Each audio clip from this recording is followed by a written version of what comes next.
welcome back. Well, from sinking ships to alien planets and natural disasters, Bill Paxton did it all. How you doing?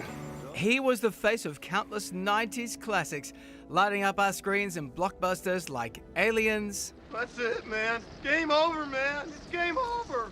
Apollo 13. Houston, we have a main bust A undervolt now, too. It's reading 25.5. And Twister. Hang on!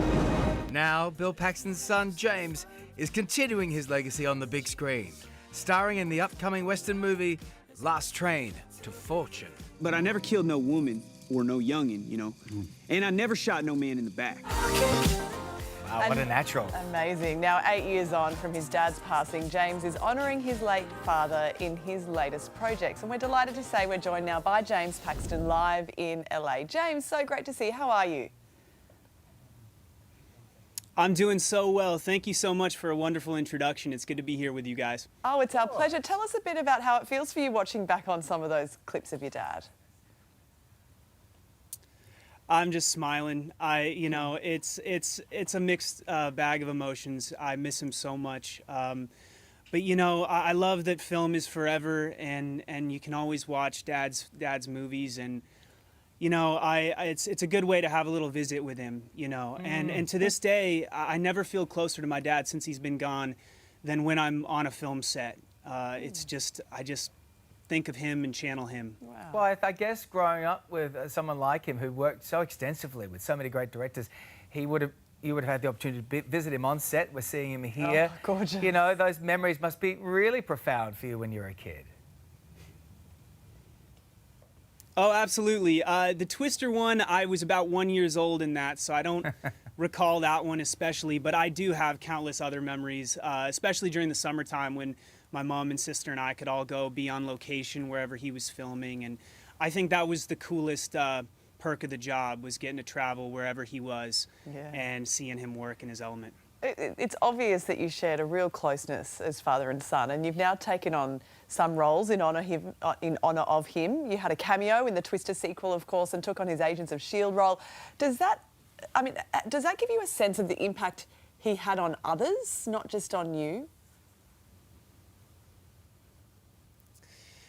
Yes, it really does. It's been an honor to get to kind of homage him wherever possible, because, you know, I want to celebrate him every time I can, and if I can do something that's fun for the fans and that I think Dad would get a kick out of, then I'm there. You know, it's got to be the right thing and the right way to do it. But I'm proud of the cameo that I did in Twisters, and I'm especially proud of the role I had in Agents of S.H.I.E.L.D. because I got to really channel Dad's mannerisms and the voice he used in that character, and really get into his headspace and think of how he would do it, and kind of study his tape, you know, do my homework. Wow. But it's my own dad. It was a pretty trippy experience. Yeah, I'm sure that the true tribute, though, is the legacy that you're setting up, you know, walking in his footsteps and carving your own part, so importantly. You're starring opposite Mary Steenburgen and the great Malcolm McDowell in this upcoming Western, Last Train to Fortune. Tell us a little bit about that. I mean, a Western, that's going to be a lot of fun to do. Yes, I mean, gosh, doing a real classic Western is such a, I think for many actors, it's like a bucket list dream kind of genre. Because, I mean, the expansiveness of film really started in the Western genre. And I always wanted to tell a great story. And for Last Train to Fortune, I got to work opposite Malcolm McDowell every day. It was basically Malcolm and I and a horse, most of it. And I got to kind of get this great master class from Malcolm on set. But it's a really wholesome, kind of family-friendly film, really about the importance of great teachers and mentors, because Malcolm plays an English schoolmaster who comes to the Old West to take up a position in this budding frontier town called Fortune, and he gets robbed by a young outlaw at the train station. It's the last train that he needs to get there on time for Monday morning's bell. But during the robbery, he convinces me to shepherd him the 2-day ride in exchange for the upfront salary, and and we kind of both teach each other something, and it's this great fish out of water tale. It's really kind of a buddy comedy in some ways as well, but it's very wholesome, has a lot of heart. That's great. How much fun to be a part of a project like that. And beyond that, yeah, and your on-screen talents and musical ones as well, you're also, we hear via a little birdie, that you're quite skilled with the paintbrush as well. Oh, wow. Oh, thank you guys. Thank you so much.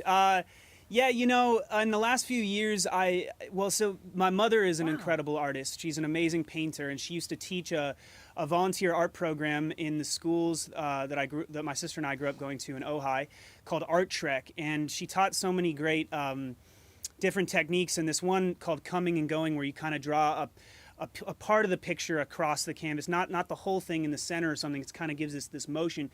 I started a couple years ago finding furniture out on the street that people leave out, and I would pick it up and sand it down, and I start painting it a solid color, and then I'd use these paint pens to illustrate and kind of use those techniques that my mother taught me in school all those years ago. So I really, you know, the legacy that I am hoping to leave behind is just a creative one. You know, both my parents are such a wonderful artists and so supportive, and you know, Dad always taught me, he's like, never be ashamed of the family business. You know, I mean, this is a wonderful thing.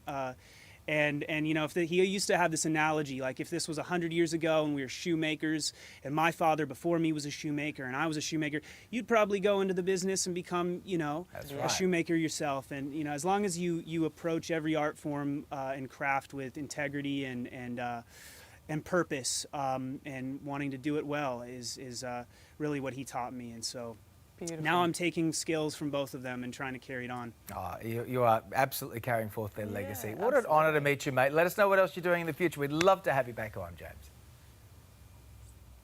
Thank you guys so much. This was so fun. I really appreciate it. And rest in peace, Ozzy Osbourne. Oh, Yeah, you got it, man. Well said. So say all of us. Thank you so much for your time, James. Okay, coming up.